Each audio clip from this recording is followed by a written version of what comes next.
السلام علیکم، میں ہوں ڈاکٹر تحسین اختر اور آپ دیکھ رہے ہیں یوٹیوب چینل۔ آج ایک نئے ٹاپک کے ساتھ، برسات کے دن ہے، بارش ہو رہی ہے اور نئی بیماریاں جنم لے رہی ہیں، اور خاص کر کے وہ بیماریاں جو مچھر کے باعث پھیلتی ہیں، ماسکیٹو کے باعث پھیلتی ہیں، ان کا پھیلاؤ زیادہ ہو جاتا ہے بارش کے بعد۔ لہٰذا کچھ بیماریاں ایسی جو کہ ہمارے خطے میں خاص کر کے انڈیا اور پاکستان میں بہت کامن ہیں، ان میں سے ایک تو ملیریا ہے، لیکن دوسرا جو مچھر کے ذریعے پھیلتا ہے وہ ہے dengue fever. Dengue fever Pakistan India میں بہت کامن ہے، اور بارشوں کے بعد اس کا سلسلہ شروع ہو جاتا ہے، اور جب تک سردی نہیں آ جائے یہ سلسلہ قائم رہتا ہے، اور مسائل بہت پیش آتے ہیں لوگوں کو اس ڈینگی فیور کی وجہ سے۔ لہٰذا جاننا ضروری ہے کہ کیسے اس سے بچا جائے۔ دیکھیے، یہ ایک مچھر ہوتا ہے، ایڈیز ایجپٹی اس کا نام ہے۔ اس سے دیگر بیماریاں بھی یہ ویسے پھیلاتا ہے، جس میں yellow fever, Zika fever, chikungunya بھی شامل ہے۔ تو اب اس مچھر کی خاص پہچان یہ ہے کہ اس کے ٹانگوں پر اور اس کے بدن پر کالے اور سفید لائنیں ہوتی ہیں، جس سے یہ پہچانا جا سکتا ہے۔ اور اس مچھر کی خاص بات ایک چیز اور بھی ہے کہ یہ ہر وقت نہیں کاٹتا، بلکہ یہ صبح کے اوقات میں کاٹتا ہے، فجر کے ٹائم سے لے کر کے سورج نکلنے کے بعد تک کاٹتا ہے، اور پھر شام کے اوقات میں کاٹتا ہے، غروب آفتاب کے وقت۔ تو لہٰذا اس وقت بڑی احتیاط کرنی ہے۔ دو چیزیں ہیں جس سے ہم اس بیماری سے بچ سکتے ہیں۔ ایک یہ کہ ہم مچھروں کی افزائش نسل یعنی ان کی بریڈنگ، ان کی پرورش ہی روک دیں، جو کہ ممکن نظر نہیں آتا اس انڈیا اور پاکستان کے ماحول میں، کہ جہاں صفائی کا جو نظام ہے وہ انتہائی دگرگوں رہتا ہے، اتنا اچھا نہیں ہے، اور ہم لوگ خود بھی صفائی اپنے گھر کی حد تک تو رکھتے ہیں، اور پھر گھر کے سامنے صفائی کا خیال نہیں رکھتے۔ لہٰذا گھر کے اندر بھی صفائی رکھنی ہے اور گھر کے باہر بھی۔ اگر سب لوگ یہ کر لیں تو ہر ایک کے گھر اور اس کا باہر صاف رہے گا تو پوری گلی اور پورا محلہ صاف ہو سکتا ہے۔ تو مچھر کہاں پرورش پاتے ہیں؟ مچھر کو پرورش پانے کے لیے تھوڑی سی نمی چاہیے ہوتی ہے، تھوڑا جو ہے ایسی انوائرمنٹ جن میں وہ اچھی طریقے سے پرورش پا رہے ہیں۔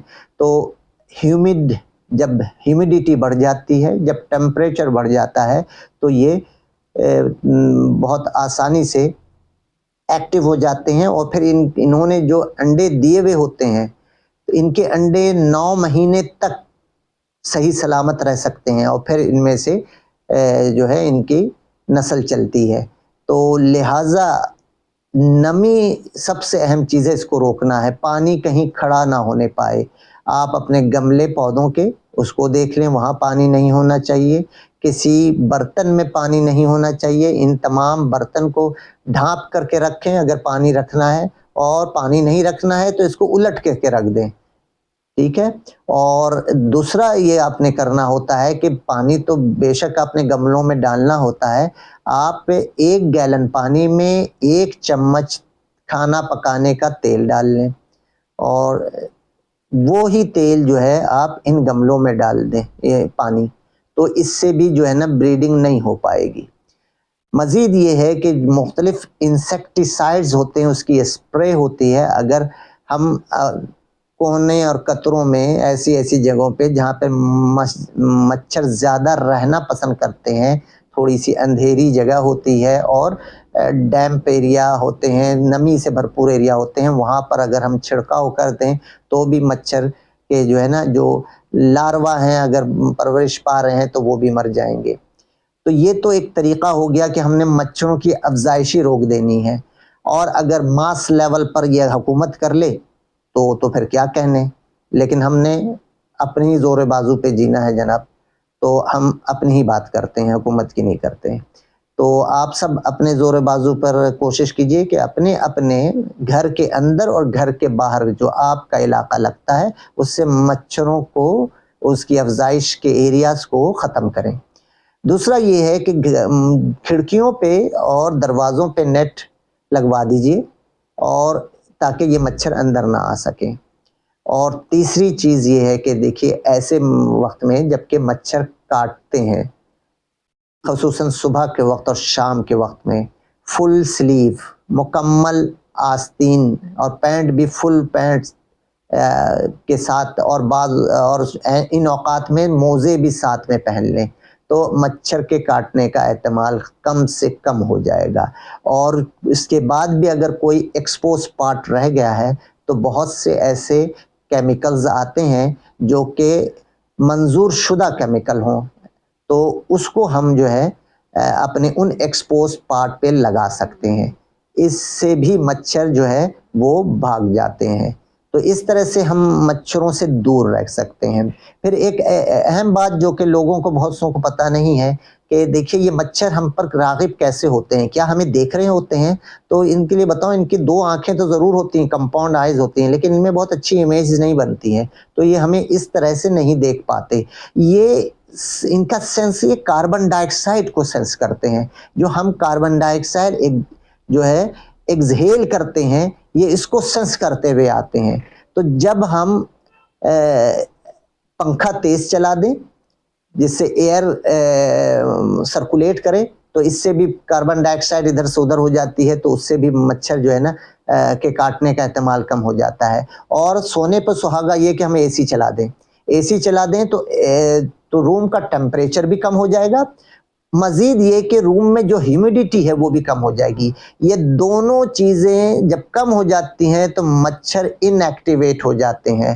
تو ایسے ان اوقات میں جن میں مچھر کے کاٹنے کا، خاص کر کے ڈینگی والے مچھر ایڈیز ایجپٹی کے کاٹنے کا احتمال ہو، اس وقت اگر آپ اے سی آن کر لیں کمروں میں، اگر کمرے میں بیٹھے ہیں تو پھر آپ کو چانس کم ہے کہ مچھر یہ کاٹیں گے، اس طرح سے آپ ان سے بچ سکتے ہیں۔ مگر جو لوگ افورڈ نہیں کر پاتے ہیں ان کے لیے یہ ہے کہ وہ ان اوقات میں خصوصاً فل سلیو کے کپڑے پہنیں، جرابیں پہنیں، اور اپنے آپ کو اس طرح سے ایکسپوز پارٹ کم رکھیں کہ جہاں مچھر کاٹ سکے، اور جو ایکسپوز پارٹ ہو اس پر مچھر بھگاؤ جو لوشن ہوتا ہے وہ استعمال کر سکتے ہیں، اس طرح سے وہ بھی بچ سکتے ہیں۔ تو یہ تو بچنے کا عمل تھا۔ اب اگر ہو جائے تو کیا کیا جائے؟ دیکھیں یہ جو ڈینگی ہے، ویسے تو بے شمار لوگوں کو دنیا میں ڈینگی فیور ہوتا ہے۔ عموماً اگر یہ مچھر کاٹ بھی لے تو بہت سارے لوگوں کو تو سمٹمز بھی نہیں ہوتے ہیں، حالانکہ ڈینگی وائرس ان میں چلا جاتا ہے لیکن پھر بھی سمٹمز کریٹ نہیں ہوتے۔ لیکن جن میں سمٹمز ہوتے ہیں وہ مائلڈ ہو سکتے ہیں، بہت ہلکے سے ہو سکتے ہیں، 1 یا 2 دن فیور آیا اور پھر سیٹل ڈاؤن ہو گیا، لیکن کچھ لوگوں کو ماڈریٹ اور سیویئر بھی ہو جاتا ہے، تو یہیں وہ ٹریٹمنٹ کی ضرورت پڑتی ہے۔ تو عموماً یہ بخار سے شروع ہوتا ہے، تیز فیور اور سر میں درد کا ہونا اور الٹی متلی اس کا ہونا، یہ مین علامات ہیں۔ پورے جسم میں درد ہونا، پٹھوں میں درد ہونا، جوڑوں میں درد ہونا، ہڈیوں میں درد کا محسوس ہونا، یہ ساری علامات ہیں۔ آنکھ کے پیچھے ڈھیلوں میں درد ہونا، سر میں درد ہونا، یہ ساری علاماتیں ہیں جو کہ اس ڈینگی میں پائی جاتی ہیں۔ اب یہ ڈینگی جو ہے، جب یہ علامات ہوں تو اس کا بہت ایک آسان سا ٹیسٹ ہوتا ہے، ڈینگی ریپڈ اینٹیجن NS1 کرا لیتے ہیں، جس سے پتہ چل جاتا ہے کہ ڈینگی ہے کہ نہیں۔ اور چونکہ بہت سارے لوگوں میں یہ پلیٹلیٹ کی کمی کا باعث بنتا ہے تو ہم ایک CBC ٹیسٹ کرا لیتے ہیں، جس سے ہمیں پلیٹلیٹ کے بارے میں بھی اندازہ ہو جاتا ہے۔ شروع کے دنوں میں پلیٹلیٹ عموماً نہیں گرتا، تو جب ہم یہ 2 سے 3 دن کے بعد پھر دوبارہ کراتے ہیں تو ہمیں اندازہ ہوتا ہے کہ پلیٹلیٹ گر رہا ہے یا نہیں گر رہا ہے۔ تو اس میں اہم بات جاننے کی یہ ہے کہ ہمیں ڈی ہائیڈریشن نہیں ہونی چاہیے، ہمیں کسی قسم کی نقاہت کمزوری نہیں ہونی چاہیے، ہمیں الٹیاں نہیں ہونی چاہیے بہت زیادہ۔ اگر تو یہ ہیں تو فوری طور پر ڈاکٹر سے رجوع کرنا چاہیے اور اس کی ٹریٹمنٹ لینی چاہیے، بہت ضروری ہے، کیونکہ یہیں سے بگاڑ پیدا ہوتا ہے۔ اسی طرح پلیٹلیٹ کاؤنٹ جو کہ کم سے کم 1.5 لاکھ اور زیادہ سے زیادہ 4 لاکھ جس کی رینج ہوتی ہے، اگر یہ 1.5 لاکھ سے کم ہونا شروع ہو جائے اور یہ گرنا شروع ہو جائے اور 50,000 سے نیچے جانا شروع ہو جائے تو پھر فوری طور پر ڈاکٹر سے رجوع کرنا چاہیے۔ ایک چیز تو اہم ہے، وہ ہے صرف اور صرف کہ آپ اپنے آپ کو ہائیڈریٹ رکھیں، پانی کا استعمال، لیکوڈ کا استعمال، جوسز کا استعمال، دودھ کا استعمال زیادہ رکھنا چاہیے تاکہ ڈی ہائیڈریشن نہ ہونے پائے۔ لیکن اگر اس کے باوجود ہو تو فوری طور پر ڈاکٹر سے رجوع کرنا چاہیے۔ پلیٹلیٹ جیسے میں نے کہا کم ہو رہے ہیں تو اس پہ رجوع کرنا چاہیے۔ ایک اور علامت جو پیدا ہوتی ہے وہ جسم میں اور ہتھیلیوں میں ریشز آنا شروع ہو جاتے ہیں۔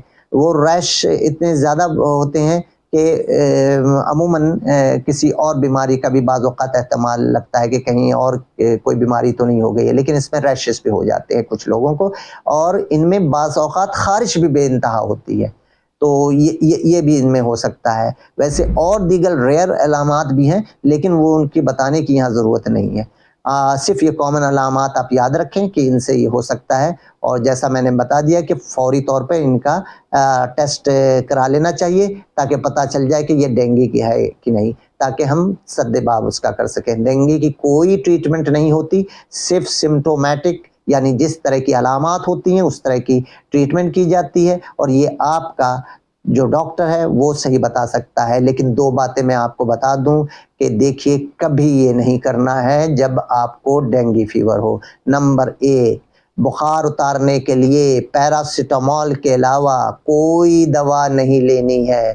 ڈسپرین ہو گیا، پونسٹان ہو گیا، بروفن ہو گیا، یہ دشمن دوائیں ہیں، قطعاً ان کو نہیں لینا ہے، نہ بچوں کو دینا ہے نہ خود لینا ہے، یہ ہمیشہ یاد رکھیے گا۔ اس کے علاوہ اینٹی بائیوٹکس کا استعمال نہیں کرنا ہے اس میں۔ یہ ہمیشہ جو ہے فوری طور پر ٹیسٹ کرا کر کے یہ دیکھیں کہ کہیں یہ ڈینگی تو نہیں ہے۔ ایسا نہ ہو کہ آپ 5-6 دن تک کسی اور بخار کے شعبے میں دوائیں استعمال کرتے رہیں اور ڈینگی کو اپنے بگاڑ لیں۔ تو ڈینگی کو بگاڑنے سے بہتر ہے کہ آپ ایک 650 روپے کا ٹیسٹ ہوتا ہے CBC، اور 1,500 کا ٹیسٹ ہوتا ہے NS1 اینٹیجن، اگر یہ کرا لیتے ہیں تو اس سے ہم ایک سیف زون میں آ جاتے ہیں کہ سرٹین میڈیکیشن جو کہ نہیں لینی ہے وہ نہیں lینی ہے، وہ آپ کو پتہ چل جائے گا کہ بھائی یہ نہیں لینی ہے، آپ کے ڈاکٹر کو بھی پتہ چل جائے گا کہ بھائی یہ دوا نہیں ہے۔ اگر کسی نے غلطی میں آپ کو دوا لکھ بھی دی ہے یا کسی نے بتا بھی دی ہے، ہمارے یہاں مشورے بہت مفت ہیں، ہم بتا دیتے ہیں، تو آپ اس سے بچ سکتے ہیں، تو اس لیے اس کا جاننا بہت ضروری ہے۔ کچھ ایسی چیزیں ہوتی ہیں جو کہ ڈینجر سائن ہیں، بلیڈنگ کہیں سے بھی شروع ہو جائے، جلد پہ دھبے آنا شروع ہو جائیں بلیڈنگ کے، گم سے بلیڈنگ ہو جائے، ناک سے ہو جائے، منہ سے ہو جائے، پیشاب میں آنے لگے، اسٹول میں آنے لگے، کہیں سے بھی بلیڈنگ ہو جائے، فوری طور پہ اپنے ڈاکٹر سے رجوع کریں، فوری طور پہ۔ بعض اوقات ہاسپٹلائزیشن کی اشد نیڈ ہوتی ہے، ضرورت ہوتی ہے، لہٰذا غلطی نہ کریں۔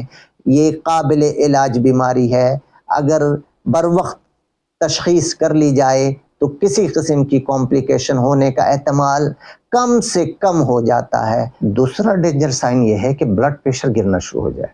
کسی کو اگر بلڈ پریشر کم ہونے لگے تو یہ ایک اور ڈینجر سائن ہو سکتا ہے، تو ایسی صورت میں بھی ہاسپٹلائزیشن کی ضرورت پڑ سکتی ہے، کہ ایسی صورت میں لیکیج شروع ہو جاتا ہے، کیپیلری لیکیج، اور پیٹ میں بھی پانی آ جاتا ہے اور پھیپھڑوں میں بھی پانی آ جاتا ہے ایسی صورت میں، اور ایسی صورت میں آپ کو فوری طور پر امیڈیٹلی ہاسپٹلائزیشن کی ضرورت پڑ سکتی ہے۔